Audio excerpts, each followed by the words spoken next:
Hello friends, welcome to రుచి వంటిల్లు. ఈ రోజు మనం బెండకాయతో ఎప్పుడూ చేసుకునే ఫ్రైలు కాకుండా ఈసారి ఇలా మసాలా కర్రీ చేయండి. చాలా టేస్టీగా ఉంటుంది. ఈ బెండకాయ కర్రీ మనకు రైస్ ఇంకా చపాతీలోకి చాలా బాగుంటుంది. చాలా త్వరగా చేసేసుకోవచ్చు. సో లేట్ చేయకుండా వీడియోలోకి వెళ్ళిపోదాం.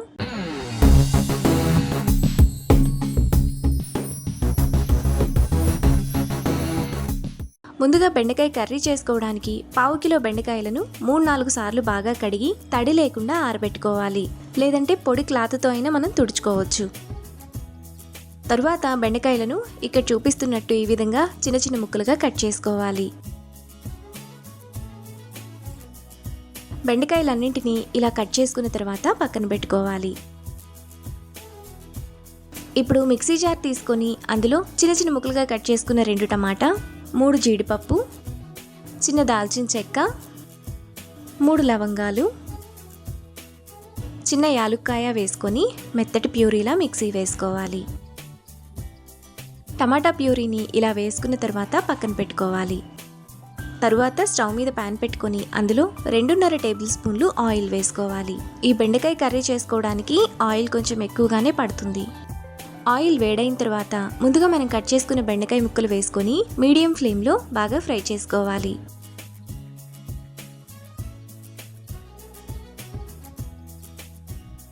బెండకాయ ఈ విధంగా వేగిన తర్వాత వాటిని ప్లేట్లోకి తీసుకొని పక్కన పెట్టుకోవాలి.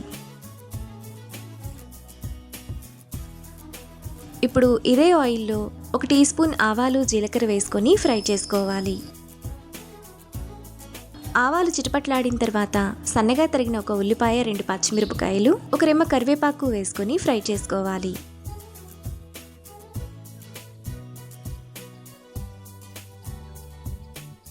ఉల్లిపాయలు ఇలా వేగిన తర్వాత అందులో ముందుగా మనం మిక్సీ వేసుకున్న టమాటా ప్యూరీ, 2 టేబుల్ స్పూన్ల పెరుగు, టేస్ట్కి తగినంత ఉప్పు, 1/2 టీ స్పూన్ పసుపు, 1 టీ స్పూన్ కారం, 1 టీ స్పూన్ ధనియాల పొడి, 1 టీ స్పూన్ గరం మసాలా వేసుకొని 2 నిమిషాల పాటు మీడియం ఫ్లేమ్లో కలుపుకోవాలి.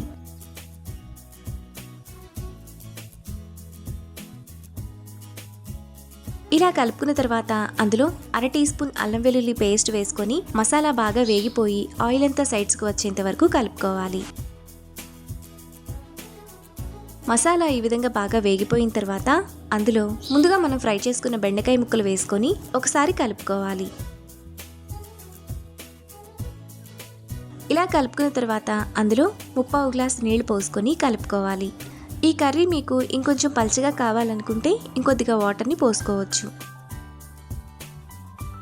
ఇలా కలుపుకున్న తర్వాత మూత పెట్టుకొని 10 నిమిషాల పాటు మీడియం ఫ్లేమ్లో ఉడకనివ్వాలి.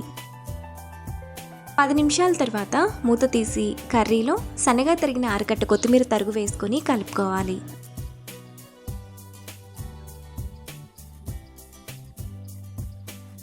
మనకు చాలా టేస్టీగా బెండకాయ మసాలా కర్రీ రెడీ అయిపోయింది.